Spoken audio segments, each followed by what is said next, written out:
and then we was inside the hallway, and then we just heard a gunshot. Through the eyes of a 7th grader and a witness to the shooting, a powerful recount from Prentasia of what took place at Tanglewood Middle School on Monday afternoon. The call came in around 12:30 Monday afternoon from the Tanglewood Middle School resource officer. This boy had a gun, and then he shot one boy in his side. Officials say the shooting happened at the front part of the building, and the victim identified as 12-year-old Jamari Jackson. Law enforcement quickly on scene securing the school.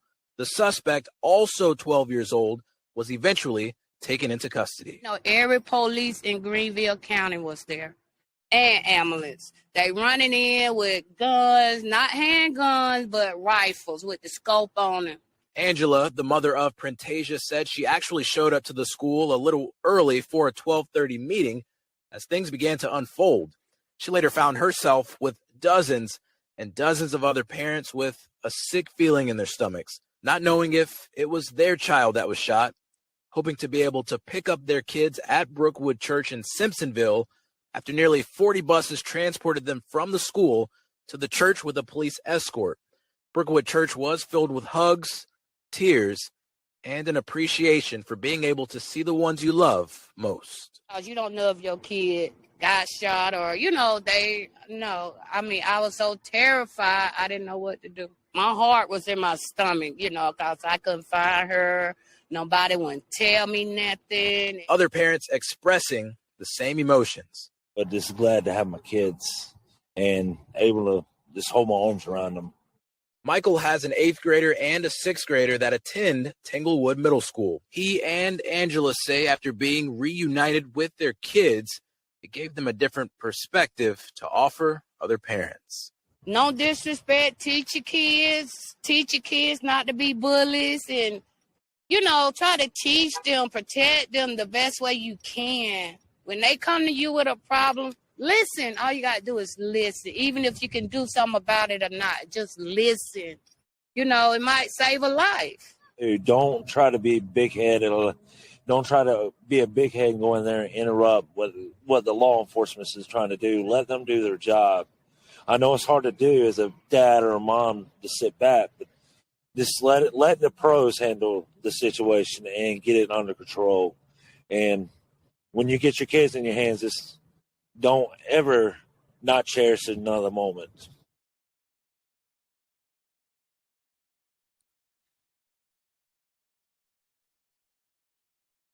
So let's talk about it. This is a very difficult situation because I am a mother of 3 amazing kids, and I can't imagine going through this. So let me start by saying my heart goes out to both sides of the family. The family of the young man that life was lost, and the family of the young man who life will be lost to most likely the jail system or prison. Let's start with from the beginning. Bullying. Please teach your children. It is not okay to bully other kids because you never know what someone else is going through. You never know the situation they have at home.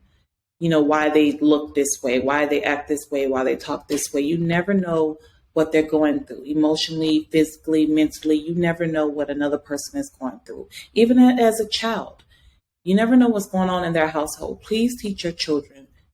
Bullying is never okay. Second, please listen to your kids. If your kid's coming to you with an issue, believe them first. It was a point in time where my son came to me and talked to me about bullying. I believed him first. I handled the situation. I went to the school immediately. I talked to the principal, the counselor, to the child mother, and to the child. We all sat down in a room and figured out how we could make things better. Not for just my child, for him. I don't know what's going on with the child. I don't know if that's a way of reacting to what he have seen, or maybe he's not having a great life at home. We don't know the situation. But teach your kids not to bully, and please listen to your kids, because we have lost 2 children, 2 kids today, 2 kids this week to gun violence. And it could have been more. We could have lost everyone at that school. So please, if you don't understand nothing else that come out of my mouth in any of these videos, later on in these videos, listen to your children. Teach them about gun violence. Please teach them about bullying, protecting yourself, letting them know that if you come to me, I am a safe space. Because they do need people to talk to. Just because they're kids, that doesn't mean they don't need someone else to talk to. Kids need someone to talk to that they feel like they're not going to be judged too. That is very hard sometimes as an adult. But they need that kind of love, that kind of attention. So this is a sad moment right here. Going through the comments on YouTube, and I saw a question. Someone said, "So who do we blame?" And I'm happy someone asked that, because honestly, we blame everybody. We blame the parents, we blame the counselors, the teachers, the friends. We blame everyone, because it had to be signs of depression, of someone was bullying. It had to be some type of sign. Someone is not paying attention because someone lost their life. 2 people lost their life because of bullying. 2 people lost their life. 12 years old, life is gone. We can't get back their lives. Like, no amount of money, no amount of crying, no amount of hugging, no amount of I wish I could have paid attention, no amount of nothing is going to get them kids back. No matter. This is hard. This is very hard. Like, I'm sorry to say, but this is something that needs to be worked on, because gun violence in schools have really increased over the years. The most I've had to ever worry about was if I was going to turn in a homework, or if what was going to eat for lunch.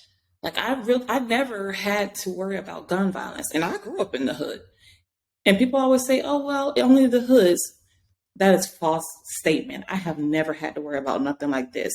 And it shouldn't matter what type of school it was, whether it was in the hood, in the ghetto. So people say, if it was upper class, middle class, lower class, if they was rich, this should not be acceptable. Talk to your children, listen to your children, and tell them, just hold your kids tonight. Ask them every day, is there anything I need to know? What did you learn at school? Anything you need help with? These are questions I ask my kids every day. Even my 3-year-old, I ask this every day. What did you learn in school? Any problems I need to know about? Like, because something happened to him, I can't get him back. Whether it's someone else causing it or whether he caused it, I can't get him back if something happened to him. So please, parents, friends, teachers, take this issue very serious. This is something that has been increasing over the years. It's sad. It's tragedy. Like I can't even really get the words out of my mouth. Like, it's really hurting me, and I'm really, like, my stomach is feeling like I'm in pain, because these are babies. They're 12 years old. They haven't even experienced what real bullying and real hate and real torment is going to look like. Some of us are grown people, and every day we wake up with these challenges of hate, depression, anxiety. Kids go through that stuff too. Kids go through depression, anxiety, and loneliness, and trying to figure out where they fit in at, because they're at the awkward stages, and, maybe moving from school to school, or like their parents don't or won't keep up with the trends. Or just tell your kids it's okay. Hold them, love them, listen to your children, ask them questions. Don't just take them home every day and make them do homework and let them go about their day. No. Ask these children questions, because their life and the life of someone else really do matter. And you can't leave everything up to the school. They have all of these kids to take care of.